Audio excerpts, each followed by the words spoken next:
Bonjour my friends, I'm Frankie and welcome to Club Foodie. Years ago, I was introduced to a few interesting homemade Italian liqueurs. I had grappa, which is extremely strong, nocino, that has a nice nutty flavor, a digestive called amaro. Now let's not confuse it with amaretto. I'm the same. And I also add this featured recipe. In today's episode, I'll show you how to make my homemade limoncello liqueur. This recipe is pretty straightforward. It has a lovely lemon taste, perfect for mixing with drinks, like my Cosmocello. Or it can also be used in recipes, sweet or savory. So my friends, let's get cooking. So, to make a good limoncello, you'll need this. But if you can find it, use an unflavored vodka. Here we have our lemons that have been washed thoroughly, and either using a vegetable peeler or a paring knife, we'll carefully remove the peel, making sure to not get too much white pith attached to the skin. Otherwise, the liquor will get bitter. If you have a hard time and still have too much pith on, you can compensate by adding more sugar, but we'll get to that later. Unfortunately, when I filmed this video, I couldn't get Mayer's lemons, so I used what I could find at my grocery store. When we're done, we'll need something like this. I have 1 gallon glass jar, but if you don't have something like this, you can always use a couple large canning jars. We'll transfer the peels into the jar and then pour in the alcohol. We'll give a good stir, place the lid, this has to be tight, and we'll transfer it to a dark, cool place, such as a closet.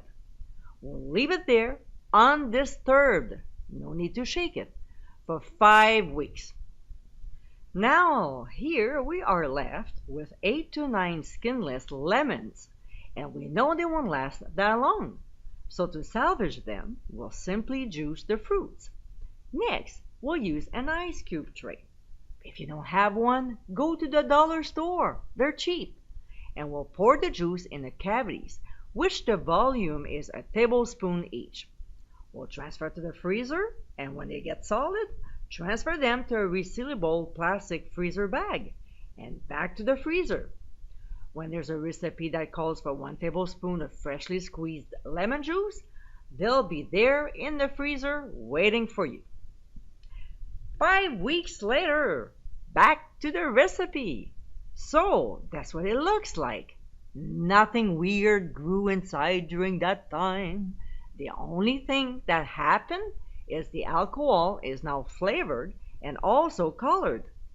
Now we'll take a colander and line with cheesecloth, which will help to catch any little particles. We'll use some now and also later. You'll see. After we're done covering the bottom and the sides of the colander, we'll place it on top of a pot and pour in the alcohol mixture. And go ahead, pour in everything, including the peels. You waited long enough. You don't want to waste anything. Although I like to salvage food, in this case, we'll discard the peels. Now, we'll move on to the stove. We'll add granulated sugar to the lemon alcohol mixture, as well as distilled water. Please, don't use tap water, okay? We'll set the heat to medium-high and stir until the sugar has dissolved. Technically, when making a simple syrup, we have to bring water and sugar to a boil, and longer the mixture boils, thicker the syrup will be. Here, I mixed alcohol, sugar, and water together right away, because first, I don't want to make a syrup, and second, I don't want the water to evaporate when boiling. So we'll bring the mixture to the point just before it starts boiling, and remove from the heat to cool off. Meanwhile, we'll sterilize our bottles. For more info, visit the blog. After sterilizing them, we'll invert the bottles so the excess water can drain out. Now, to make the task easier, this is what we'll do.